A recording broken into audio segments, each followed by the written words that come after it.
He's simply saying that you cannot allow protocol to take precedence over people. Because understand this.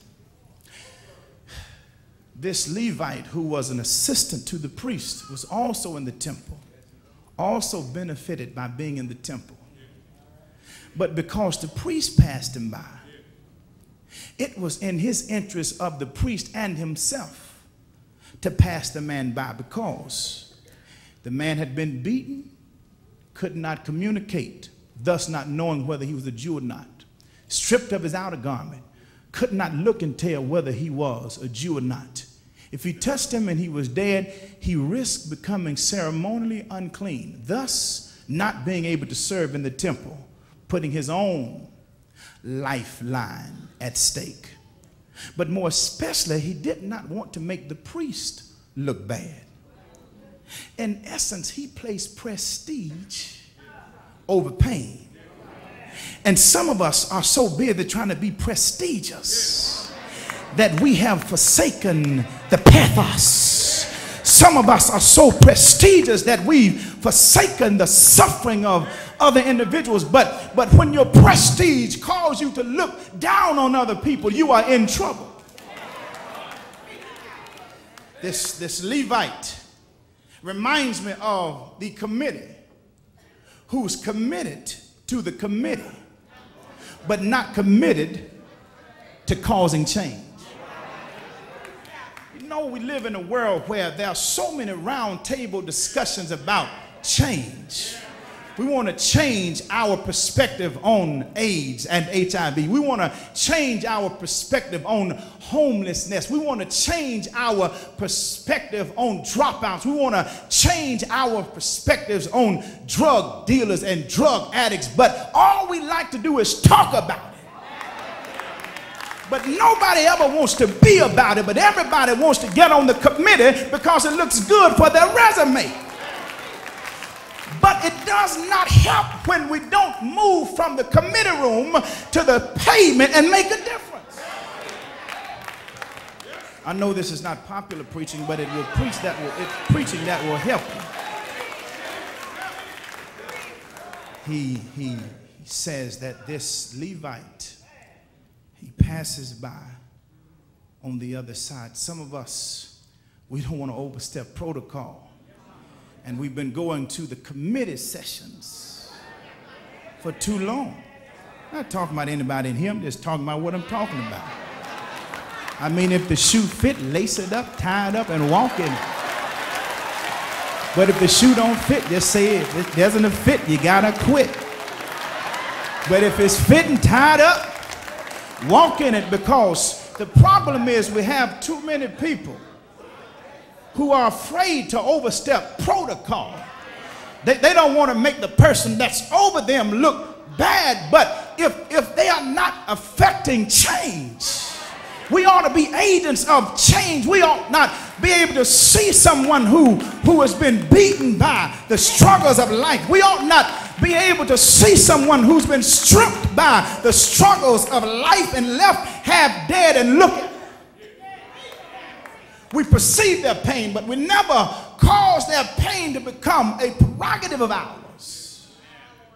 Then he says, Jesus throws this shock and awe tactic, because after you see a Jew, after you see this priest, a Levite, it seems that the next person coming down the road should be a practicing Jew. The Levite, the priest has been in the temple. The Levite has been in the temple. It would seem to me that the practicing Jew should follow. But Jesus throws this contrary conjunction in, and he shows this shock and awe tactic. He says, but a Samaritan. Mind you, he's talking to this doctor of the law, this Juris Doctorate, this lawyer. He says to him, he says, but a Samaritan who was on a journey came upon him. And when he saw him, he felt compassion. Simply saying that we cannot allow the prelude to be the paradigm. Past patterns must not prevent potential possibilities. Just because the priest passed him by, just because the Levite passed him by, does not mean that that's the paradigm that we ought to follow for the present. Because they passed him by. This shows us that the pathos of someone should affect our perspective. And what happens is the Bible says, but a Samaritan. Can you imagine how this Jew flinched when Jesus even let the word Samaritan fall from his lips in their conversation? He says this priest has passed a man by, this Levite has passed a man by, but he says now a Samaritan, he shows up on the scene, and he says, and he felt compassion, splatnomai. He felt this thing that reached to the deepest seat of his emotions. It was at the bowels, it was at his deepest place of anguish. He said when he saw him, he felt the compassion, and the Bible says he began to move to action, because the Bible suggests that he started to bandage up his wound. He started to pour oil and wine on there because he saw the pathos of the man, and he could not see the pain and walk on by. How many of us have seen the pain but we kept on walking? Something about pain ought to cause us to stop in our tracks. I can't see somebody's pain and say that I have the love of God in me, and it does not cause me to halt and try to help them get out of their hurt. It's something about pain that causes me to want to help somebody. You do understand that when you see the pain and you have compassion, it moves you to action. Jesus, when he meets this woman coming out of Nain with her only dead son, Jesus has compassion for this woman, and he stops those men who are walking with her dead son, her only dead son, and he raises this boy back to life. It's because Jesus is moved with compassion, and it moves him to action. When he walks into the house of Jairus, and Jairus' daughter is dead, he puts some people out of the house, and he says, Talitha Kuma, to that little girl, and he says, daughter, arise. That dead girl gets up. The man in Luke chapter 15 who had two sons, and one of his sons said, Father, give me my goods so that I can move on about my business. And he goes out and he wastes his living on riotous living. And the Bible says that the father, waiting on his son with outstretched arm, he breaks the rules and he goes running after him because he's moved with compassion. Compassion calls us to break the rules.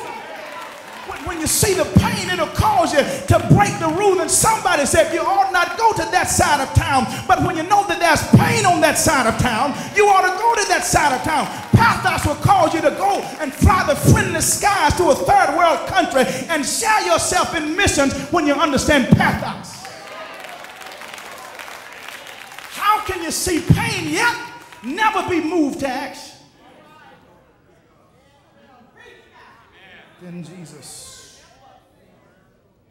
says in verse 36, he asked him a question. Mind you, go back to verse 29. It says, but wishing to justify himself, he said to Jesus, who is my neighbor? Jesus now asked a question.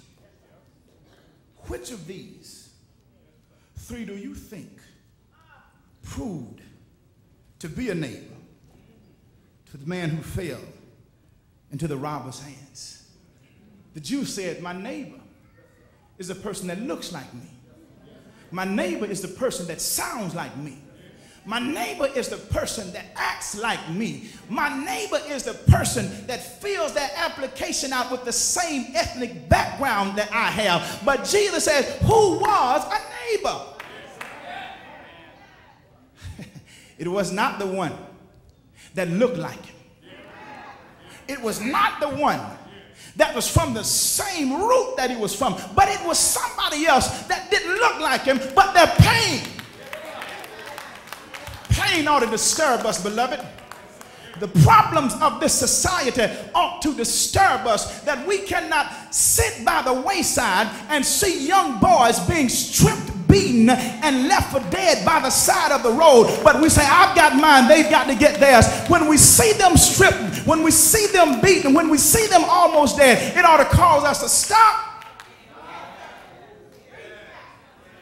Make a difference.